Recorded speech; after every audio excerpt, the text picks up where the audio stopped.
Hey guys, welcome back to the channel. Welcome back to Phantom.Strategies. So I want to bring you an update for Bitcoin. It's about 8:25 a.m. Eastern here in US.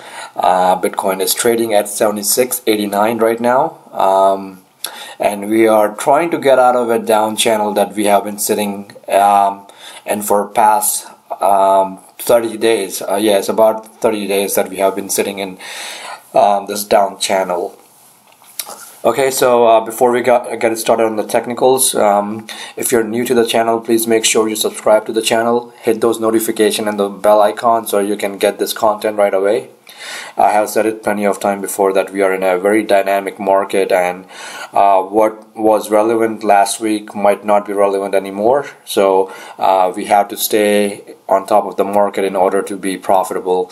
So please make sure you subscribe to the channel and hit those notifications so you can get the content right away. Okay. So Bitcoin right now is trading 76.89. What we had, we created this lows around 7,000 on the May 29th. We had a nice reversal signals back then. We broke out of this lower support. But what is lacking right now is the volume in the market, and it's usually pretty typical of stock market as well. Around this time, around the summer months, traditionally the volume in the stock market as well is quite low because a lot of people are on holidays. The volume in overall market is quite low. So I'm not expecting too much volume right now, but either way, either on the upside or downside, because we are still in this consolidation, not consolidation but then lower base formation, where we're trying to get out of this down channel. Okay. As far as the support goes for intermediate, let me just mark that a little bit better. Support wise, 7,500, that will be our first line of support for Bitcoin. 7,750, that is gonna be our resistance for intermediate, and then we have this trend line that we are monitoring for intermediate. That is also around it's around 7,800. So let's say if the volume comes into the market today, we can easily get through that resistance trend line. Until then, it's gonna be choppy action. To be honest with you, it's gonna be up, a little bit down. It's not much that that you can really trade with. But if you look at, see this volume that for last month or so, it's on decline, right? Then it's pretty typical, especially in the summer months, to be honest. It's even in the stock, I have said it, stock market, the volume is quite low. Summer months typically tend to be low. But I expect a spike fairly soon. That's the reason I'm saying that is because it's not going to stay like this forever.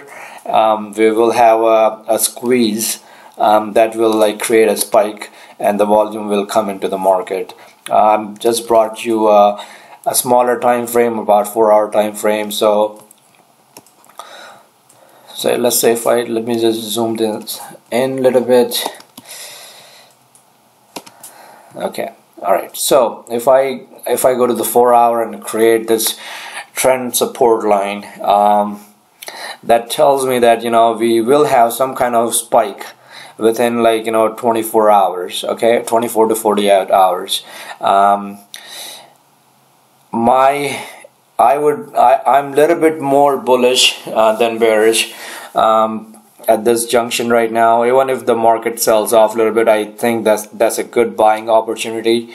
So even if the, let's say in the next 48 hours we have a spike down, in my opinion, that is a good buying opportunity. I'm expecting a little bit of spike up in next 48 hours with the type of trading that we have been doing in last few weeks. So I'm expecting a spike up, but again, the market will do what market wants to do. I am not going to chase after after that. I will let the trade come to me rather than going after and chasing it. Okay, so sometimes it's like, if you're already into the trades, sometimes it's just better to just let the trade work it out rather than making the new trades every day. It's some people try to make trades every day, and it's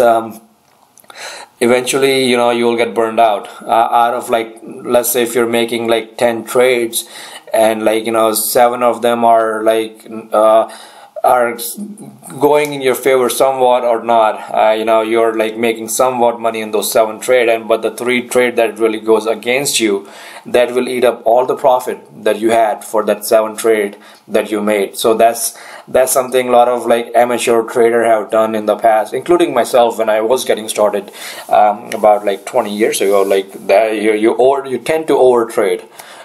So what I'm trying to say is, try not to overtrade. Let the trade come to you. If the market is not giving you a correct indication or a clear indication, wait it out. You don't have to make every single trade or every single time. Market will always will give you opportunity. The question is, are you going to have money in your account to make those trades when the market gives you opportunity? So remember those things, write it down on your trading desk, so that will come really handy. Okay, that's pretty much it, guys. I just wanted to let's look at some other Litecoin. I'm gonna bring you some Litecoin as well. Let's look at the daily for the Litecoin. Again, Litecoin seems to be in a good support level. Even if it sells out, even if it sells down in next 24 to 48 hours, I will buy some Litecoin if it comes around 111 or below. Yeah, I mean, it's looking fairly decent, so as far as the risk to reward goes. So if it comes below 111, then maybe I will look into buying some Litecoin. Ethereum is quite strong. Ethereum, out of all 3 of them, Ethereum is the strongest one, and I feel Ethereum will move, if the market spikes up, then Ethereum will move faster toward 685 compared to other Bitcoin and Litecoin. Okay, so that's pretty much it, guys. Let me know if you have any questions. I'm still doing the portfolio analysis service, so if you want me to take a look at your portfolio, shoot me an email and we can go from there. All right, talk to you soon.